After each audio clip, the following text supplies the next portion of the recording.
killing the live music industry one skipped beer at a time. It's going off with Muse and special guest host, Fully Involved Mark. You know him, you love him. He's back again.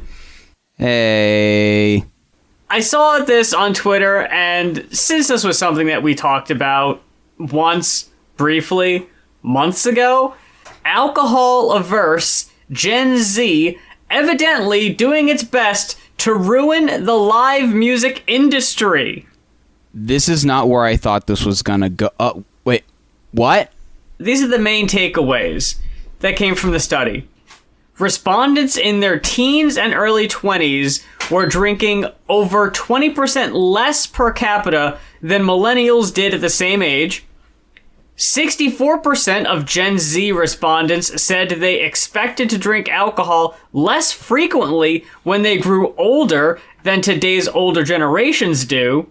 Gen Z respondents said they drank less because of health and hangover-related concerns, as well as because of worries about being judged by friends or parents. And 16 to 22-year-olds apparently just don't think drinking it is cool anymore. As the resident young person, I'm born in 1996, but it's like I'm like a generational double agent where I can take on one or the other depending on what fits me that day. That's true.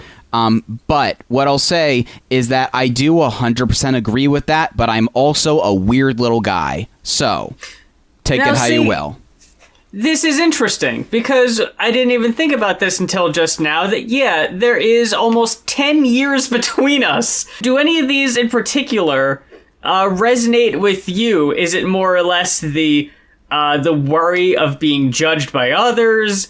It just doesn't seem cool? What strikes a nerve with you?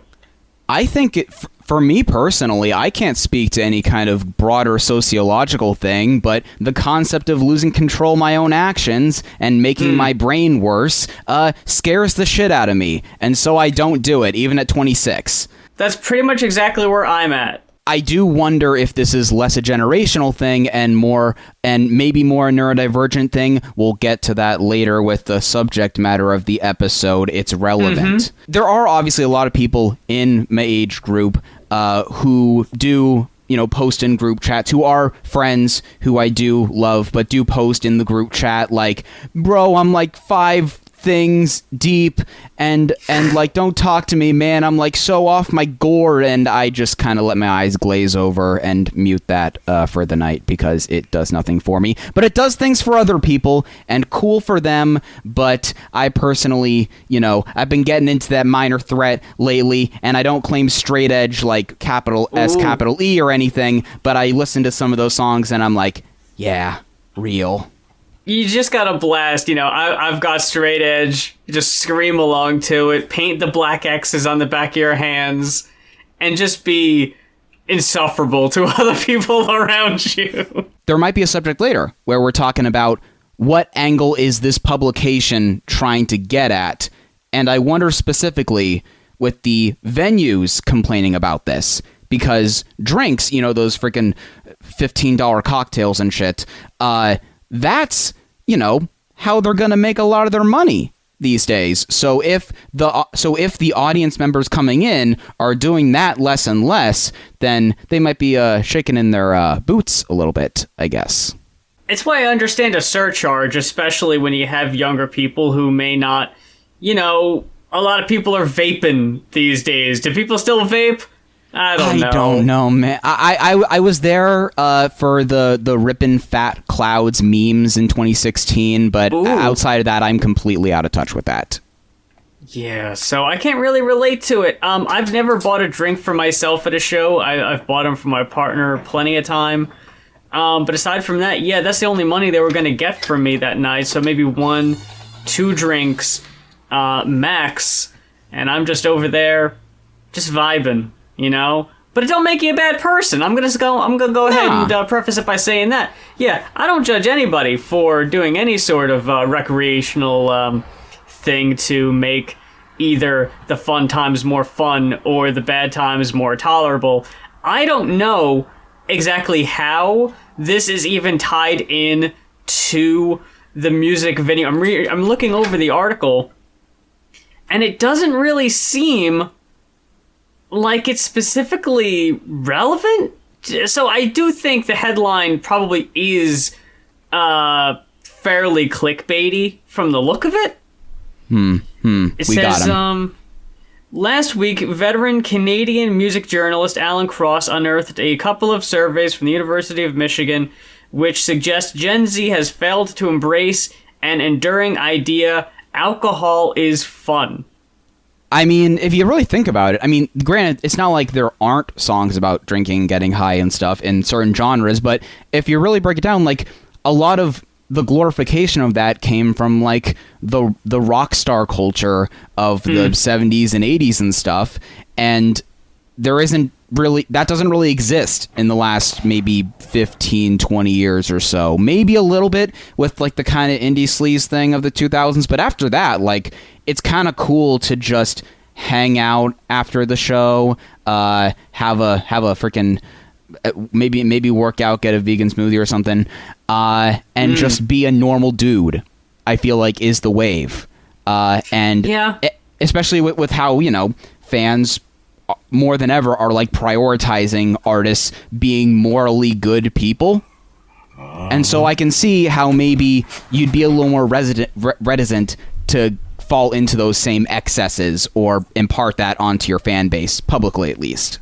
Anytime I've tried anything alcoholic, I just hate the fucking taste of it. So even if I wanted to drink, I don't think I could get past the taste of it. So there's just plenty standing in my way there. So yeah, I think I guess I'm just missing out.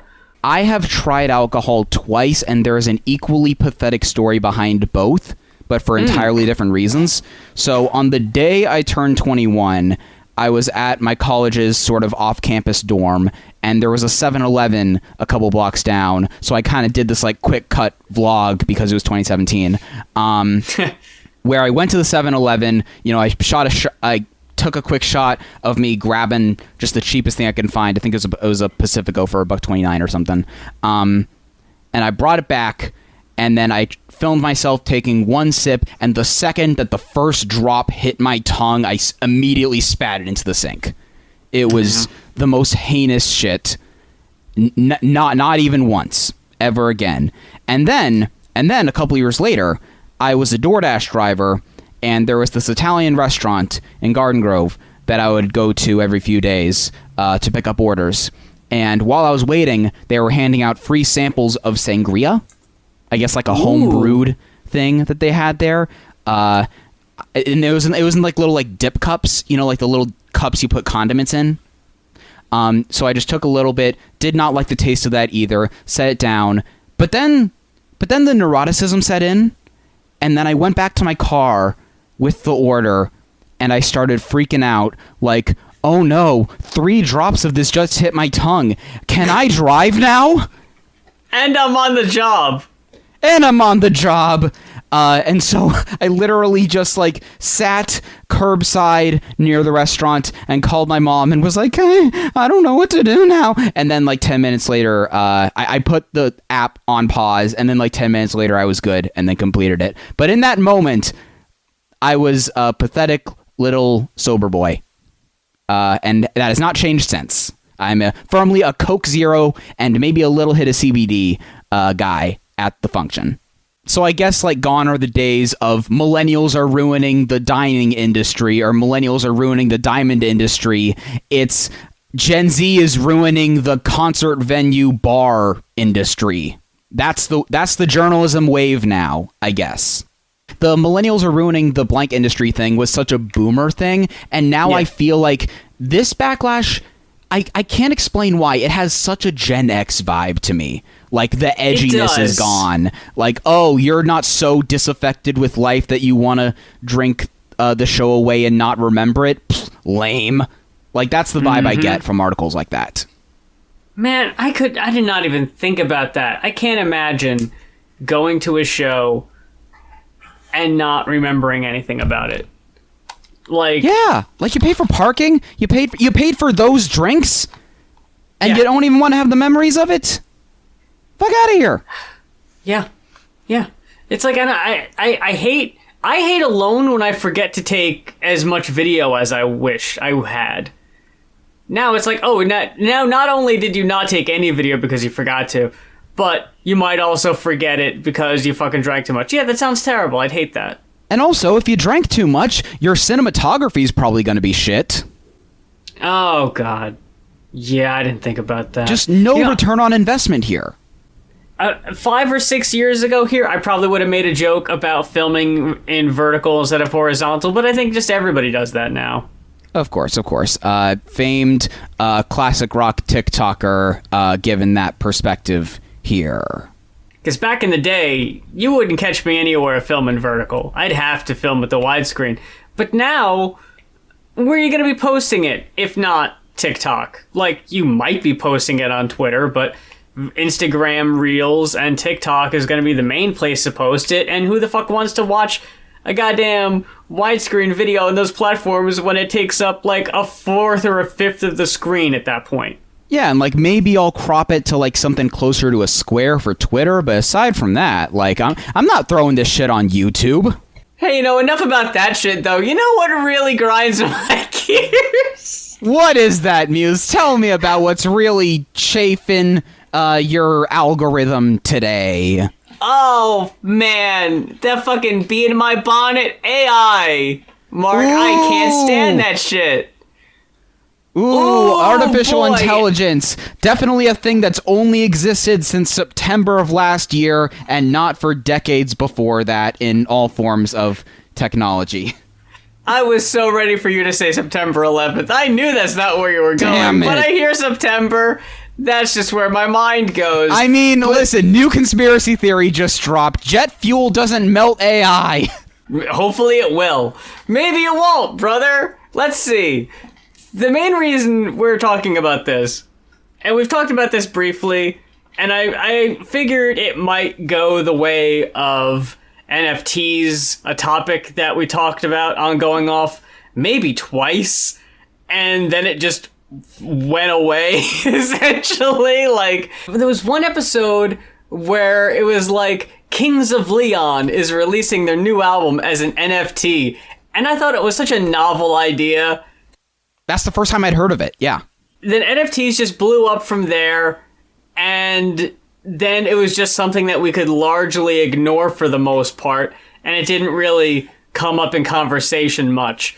But the reason we're talking about it today is because I'm so confused about this one very specific story that is going around, and it's mainly clickbaity, anger fuel, discourse fuel, that the Beatles, the remaining Beatles, are using AI to complete a long-lost and apparently final Beatles song. I guess just no more demo recordings to go through. This is the last one.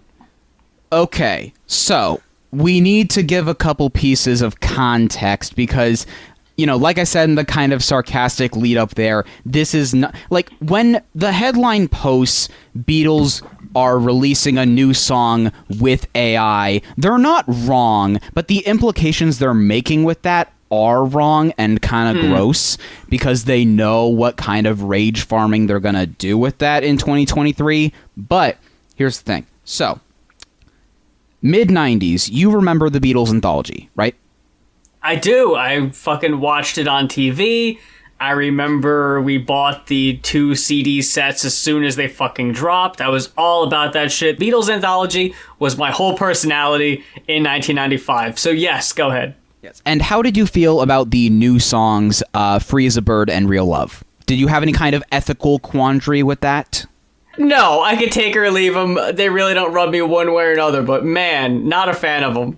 Valid, but so there were 3 songs that they were working on at the time. Those 2, and then another one called Now and Then, and they were working on it, but John's demo just was not salvageable enough. George thought it wasn't going well, so he kind of killed the operation then.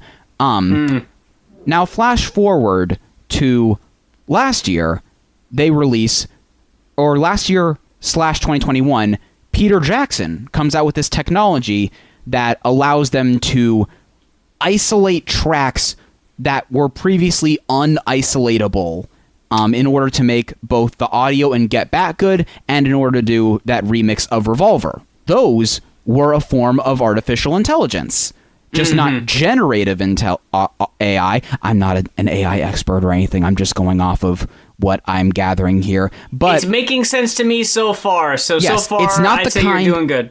It's AI, but it's not the kind that makes new John vocals. It just takes a track with John vocals and isolates it in a way where they can actually put it into a mix that sounds good. And that is exactly what they're doing here on what's looking to be the song Now and Then. It's not exactly confirmed, but George had some hand in it, as I implied there. And so basically what I'm saying is, if you had no issue with Anthology, if you had no issue with the Revolver remix, if you had no issue with the audio mixing in Get Back, you should have no issue with this supposed new Beatles song. And frankly, I made a video about this, but I realized after the fact that the thing that maybe pisses me off the most about how this is being reported is that it's a new Beatles song. That should be news enough. Why do you need to tack on this AI rage bait about it where it's not needed? It's a fucking new Beatles song. Is that not enough? Especially with Get Back making Beatles relevant again. Like, who at this point hasn't heard of them, you know?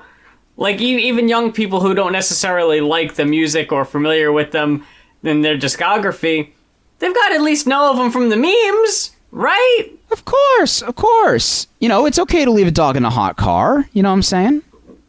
The only thing that pisses me off is that it's not Carnival of Light.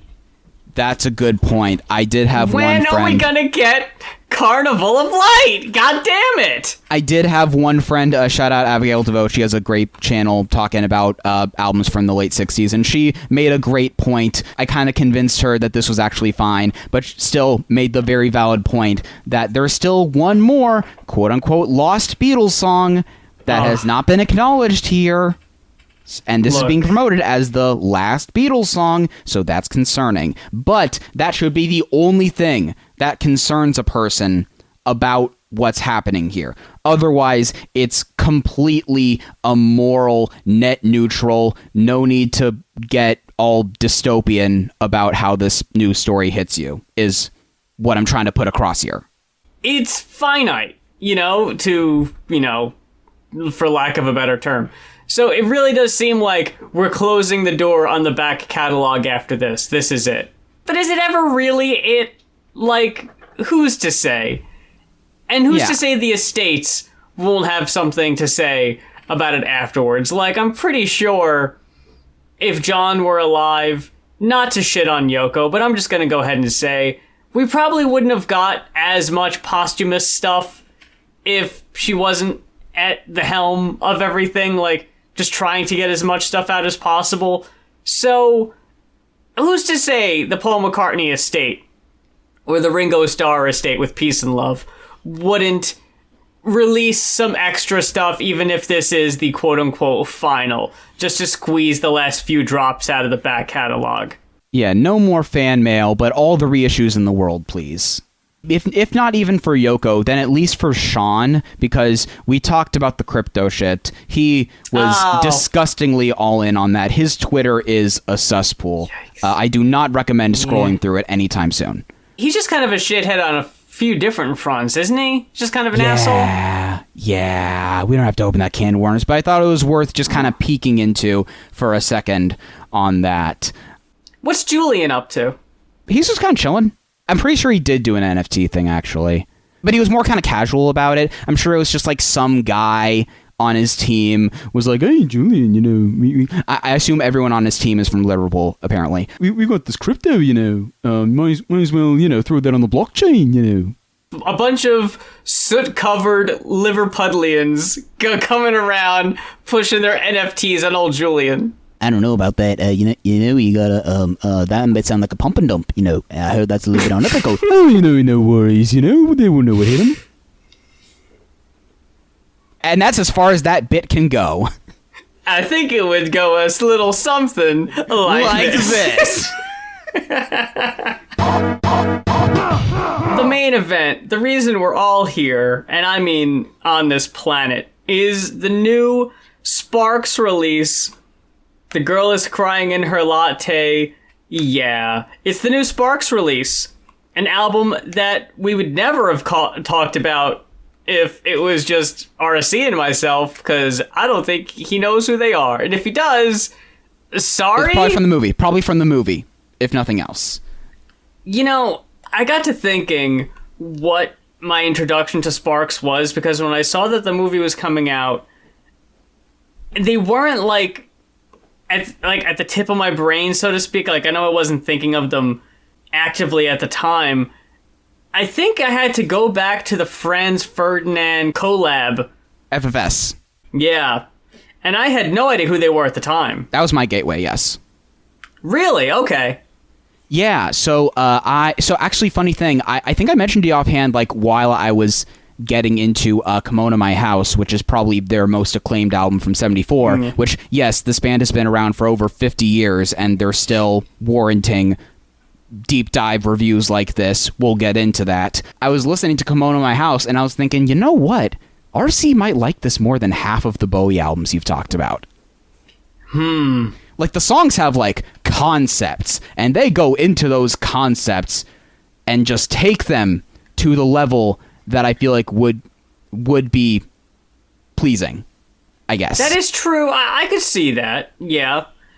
I personally, I listened a lot to the older Sparks albums to a point, but haven't listened to the last few. So this is my jumping back in point after not listening to maybe like the last 4 or so. I heard they're all good. Now, for anyone who's unaware, Sparks, anyone who's unaware even through the Franz Ferdinand, even through the Edgar Wright and all that, basically, 2 brothers, Ron and Russell Mael, they've kind of Forrest Gumped their way through all of pop and rock history, essentially. They started as like a 70s glam band that, despite being from LA, immediately took off in the UK with a couple hits like This Time Bigger Than Both of Us. Then they pivoted to like disco, backed by Giorgio Moroder on Number One Song in Heaven. Then they had like new wave hits in the early mid 80s. Like their biggest hit in the US is a collab with Jane Wiedlin from the Go-Go's. And then they had like Eurodance hits in the 90s. And they've just kind of been doing their own weird ass thing since. And okay, I'll put it like this. The Edgar Wright documentary that came out a couple years ago, The Sparks Brothers, it has the most unique structure I've ever seen in a music documentary, in that it's literally album by album. And they have 26 albums. So they go album by album, and all of the Talking Heads, not the band, but Talking Heads probably likes this band, but the general term Talking Heads, all of the people in there who are influenced by them can talk about deep cuts on every one of those albums, and it's engaging through all of it. Name another band that has been around for over 50 years that you can do that with. You cannot.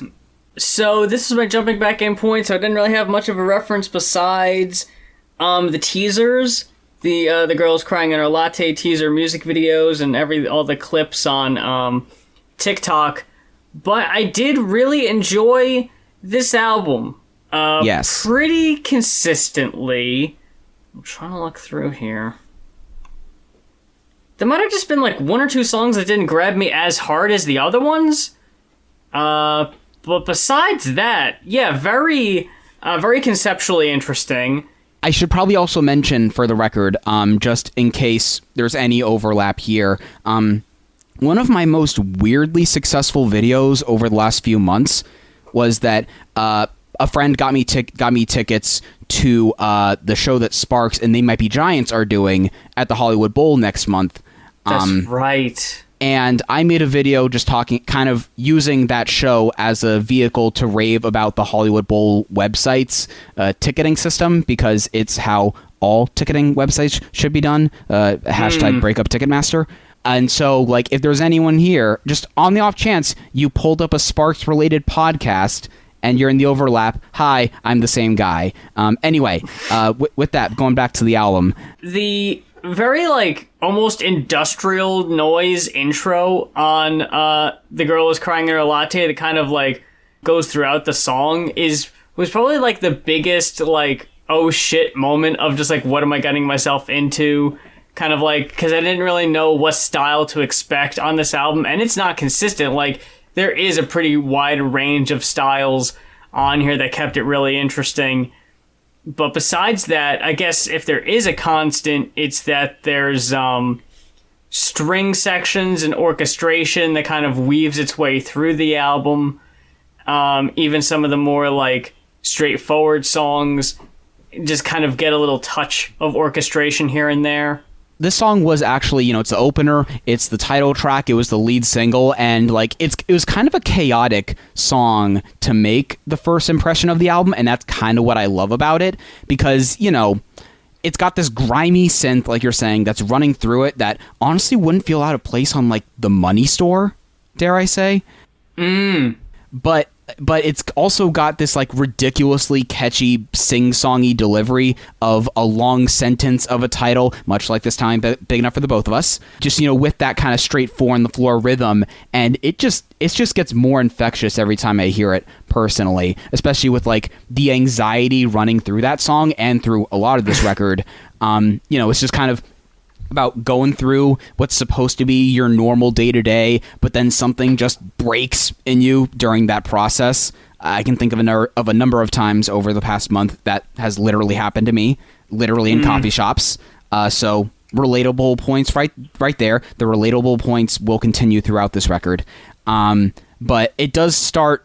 It continues, like, a theme that I see throughout this of, like, people just trying to enjoy themselves and culture at large, but just the harsh realities of the world keep getting in the way. I feel like that's, like, the motif running through a lot of this record, and I'm kind of here for it whenever it pops up, personally. Veronica Lake is a nice change of pace here. I mean, so the song is named after this actress from World War II times that I had no idea about, but the song itself... Okay.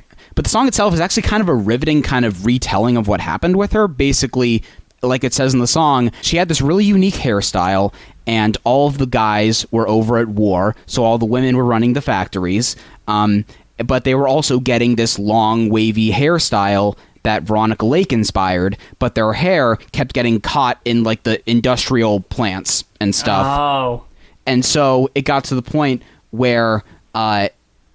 where the bosses tried to curve that, but eventually, like, I guess the Hollywood people just had to tell her to stop having her hair like that and get more boring hair in order to stop influencing women to get their hair caught in machines. It's just a real piece of, like, stupid history that no one talks about, but it's just like, oh god, this checks way too much.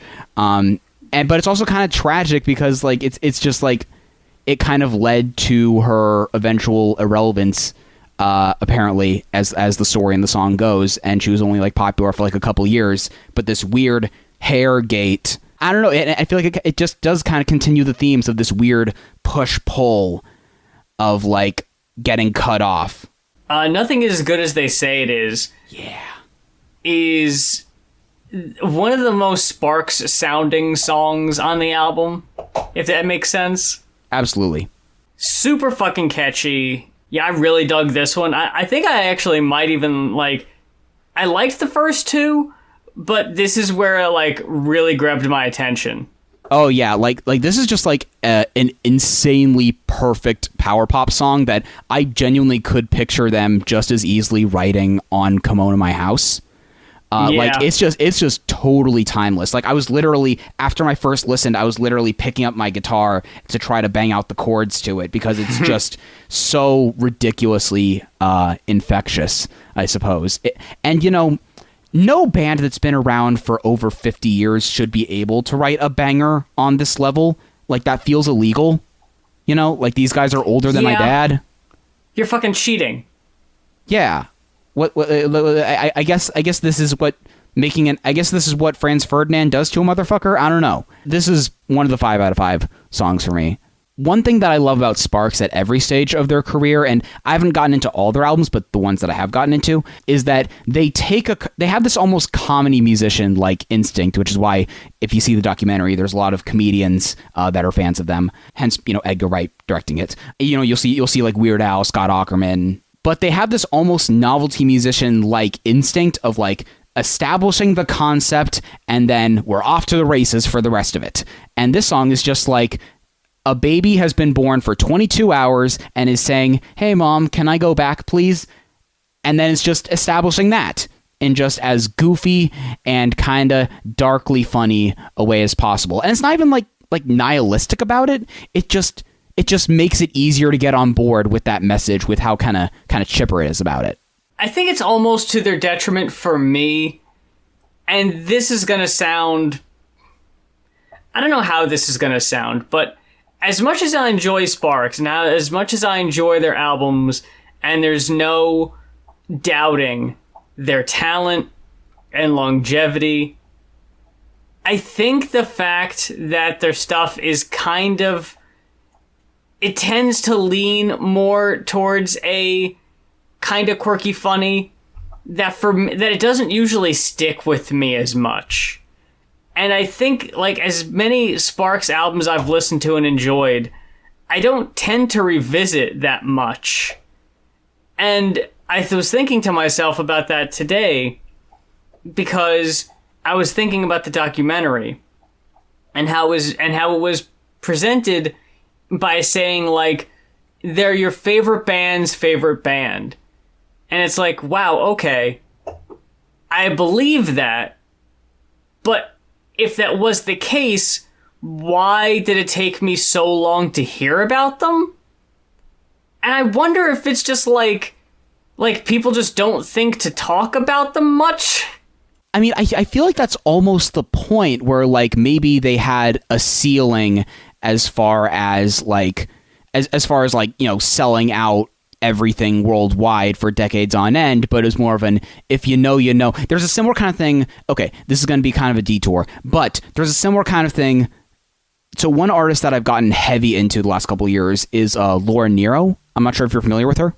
Oh, yeah. She's come up a couple times on the whole Twitter, TikTok deal, yeah. Yeah. So she is a singer-songwriter that was mainly doing things in like the late 60s, early 70s, done other stuff since, but mainly in that time, and wrote a ton of hits, wrote a ton of songs that became hits for like The Fifth Dimension, Barbra Streisand, Three Dog Night, Blood, Sweat, and Tears. None of the songs were hits as her own version, even though she's an incredible performer in her own right. But if you like look into her, like everyone from Elton John to Todd Rundgren to Steely Dan to Alice Cooper have all said, like, yes, this person totally opened up the world of how I think about songwriting. It's just that through other sort of outside causes, whether it be like maybe stage fright or just kind of a lack of marketability in some departments, maybe she just didn't have that world-conquering period of her own. But it's like, if you know, you know, and it's like if you trace back the lineage of those, world-conquering artists, then it becomes interesting. And I feel like Sparks has kind of a similar thing. They Might Be Giants and stuff, and like Jack Antonoff's and all that will come onto this documentary and be like, all pop music is just different variations of Sparks. Maybe they just haven't always, and they have had hits. They had like a top 10 hit in the UK with This Time Big Enough for Both of Us, When Do I Get Sing My Way, Cool Places, but like they just been popular in little fits and spurts and haven't really played the game as far as like staying totally in the limelight for that entire half-century run. That can kind of kneecap like being in the total A-list of pop music. That's my theory anyway.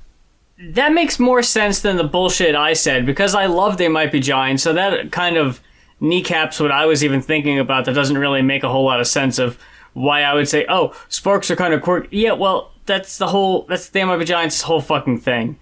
So that doesn't exactly make sense. So yeah, I'm just going to go with what you said, because I do get the logic, sound like a hypocrite. I do get the logic, though, genuinely. I do. I have thought that in the back of my mind a couple times. I was trying to rationalize it, because it's like, it's no fault of their own. I was just trying to figure out what was wrong with me. No, that's totally fair. That's totally fair. And if we are going to get a little bit cooler on them, I am, this first leg of the record I think is excellent. Escalator, I feel like drags it down a little. I feel like there's maybe some wonky sequencing.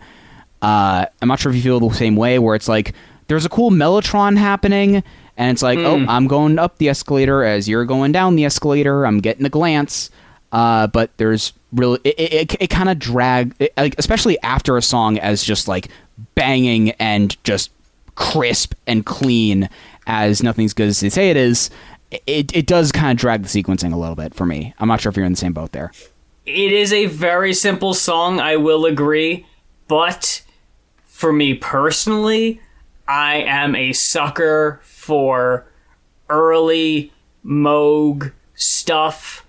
Valid. And this just kind of scratched that itch that I was very here for, that super retro kind of sound to it that I was 100% here for. So I will agree that it is one of the more simple songs, but I had a lot of fun with it, so it was one of my higher ranking songs personally. I don't want to skip ahead, but I guess I might as well, just for the sake of getting it all on the table. With you saying that, the first stretch is pretty strong. The lowest ranked songs I had are in the back stretch. It doesn't have to be that way was kind of middle of the road for me. So was It's Sunny Today. Yeah, It's Sunny Today was one that I felt like didn't really fit as much. Like, it has the most orchestration, it sounds pretty, but I think that out of all the songs on here, it was the one I was getting the least of a point from, and I think that that's a big appeal of Sparks, again, is that like every song has a defined like point that it takes you through the end of. But It's Sunny Today, I wasn't really getting one from, and I felt like A Love Story right after that was just like, I'm buying my girlfriend drugs, and it had this like buzzy offbeat groove going through it, enough that I could at least dig it a little. But I felt like I was waiting for it to get to the second act, and it never really did. Next song, When You Leave. This is a very I'm in this post and I don't like it type song. Like, I was talking about relatability earlier, and like neuroticism and possibly neurodivergence and stuff, because that's a big part of, I feel like, being a Sparks fan. But this song is just kind of negative self-talk at a party personified. I got a quote here. They'll be breaking out the good music when you leave. The stylistics, the spinners, the delphonics, and they'll keep on keeping on making out when you leave. They're talking behind your back when you leave. How you couldn't take the hint and leave. They invited you and regretted it. He won't leave. And like this kind of melodramatic kind of shuffle waltz happening. It almost sounds to me like the party's happening, but this is how the inside of your head feels. Yeah, as you're watching it. So like I was getting like a real kind of emotional like, oh, get out of my head right now, please. This is a personal attack on most times that I am at the function. Maybe that was a little case of denial in my brain then, rejecting the lyrics, not letting it seep in specifically because it knows what kind of harm it would do to me. That is valid. I can completely see that. And also, I think that the reason why it hit another very specific note for me is that I was going to save the self-promo for the end, but a big difference between now and the last time that I was on the pod is that I actually do have new music out. I've announced my next record under the Fully Involved name, Cold Blood, out July 14th. New single, Public Occurrences, out now. But there's a song on that record that I consciously made a Sparks / sorta Talking Heads impression called Wait, No, Don't Go, and it has basically the exact same concept as this song.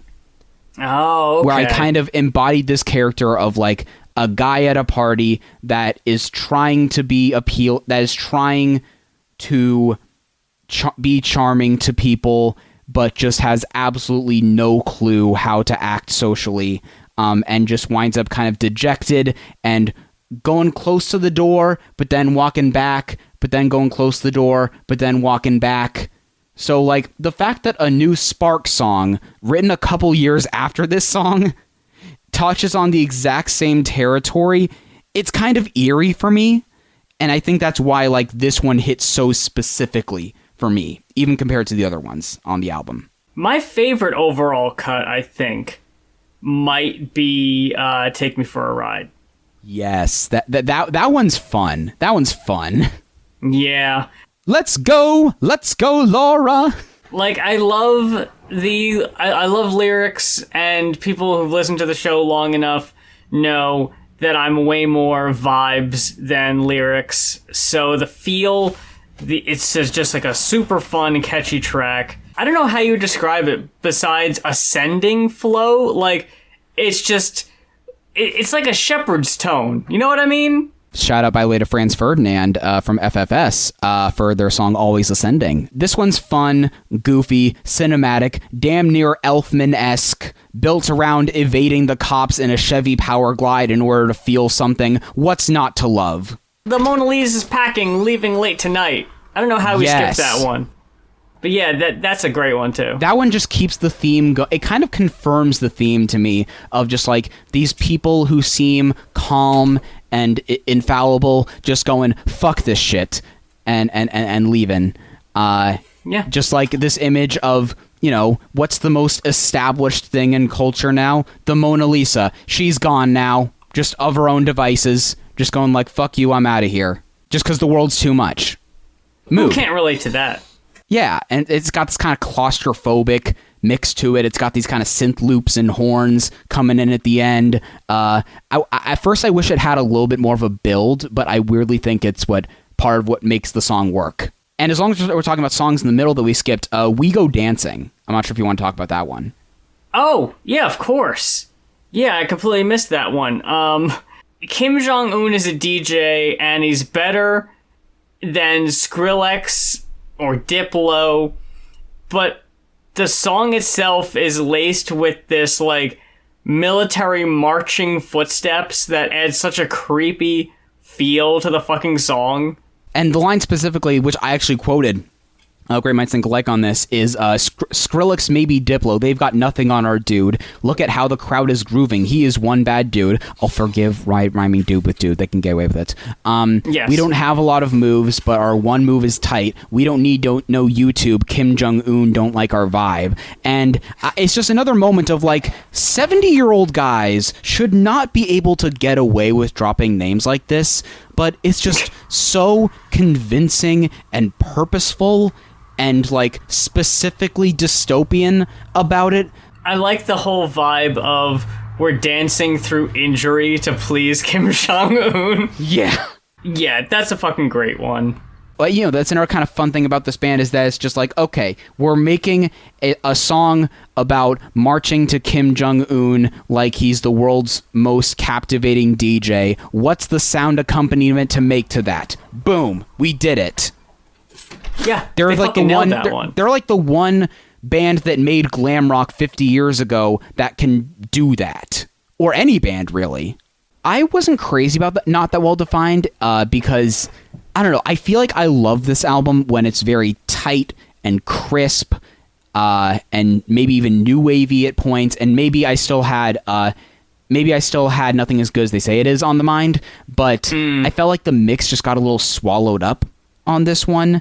And I don't know, like when it gets more cavernous like that, it can drag a little for me. It's still a great album, all things considered, but this was a moment where I did feel like it dragged a little. You Were Meant For Me was fun though. That one was fun though.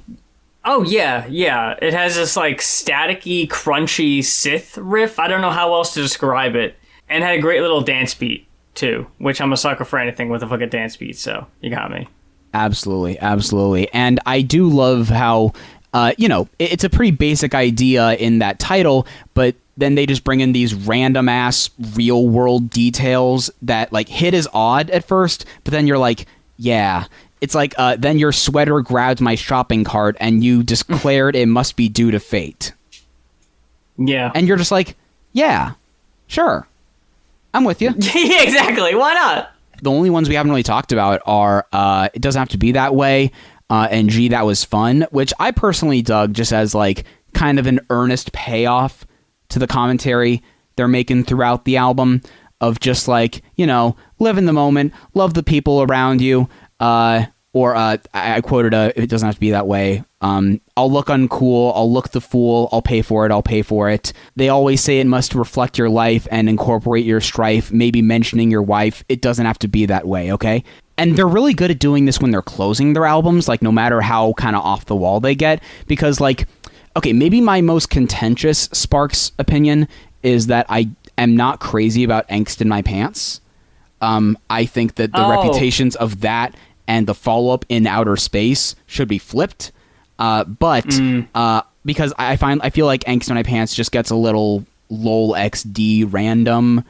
Like, ooh, here's a song about Mickey Mouse. Okay. But it ends in a phenomenal way. Just because they know how to, like, folks, we've had fun here, but at the end of the day, it's all about love. Just kind of wrapping it up like that. I feel like they're really good at doing that when they want to. What out of 5 would you give this album? Very strong 4. Very strong 4. I walked away with a very strong 4 myself. Hell yeah. And we did it. We went off. All right. They said the thing. We did the thing, we said the thing, and now we're gonna leave. But before we do, I wanted to thank everyone for listening and spending your time with us. It means a great deal. Yeah. Is there anything you want to plug and promote before we get out of here? Yes. So, I actually do have a new thing to promote. I was like being weird and cagey about it the last time, but Fully Involved is the name of the music project.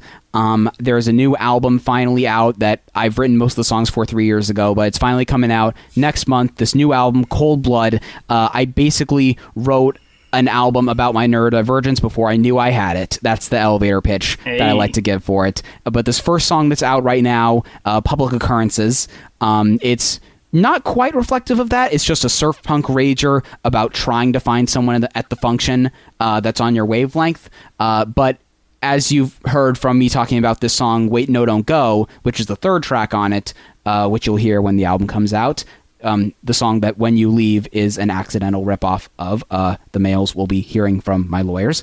But yeah, so it's a 10-track, half-hour, eclectic little rock record. I think you'll have a fun time with it. Fully Involved Mark on all the places. I make classic rock memes on TikTok. And if you like this vibe for whatever reason, then check out a thing in there. I have a full lyric video for the Public Occurrences song that's just me in a car wash letting the lighting wash over me. Oh yeah. How that's not a filter, I don't know. Aesthetic car wash lighting, very underrated. The world is your image, team people. Okay? Well, folks, that about does it for this week's episode of Going Off. Thank you so much for spending your time with us, and hope you check us out again next time. But until then, for Going Off, I'm Muse. I'm Mark. That's it. And this town ain't big enough for the both of us.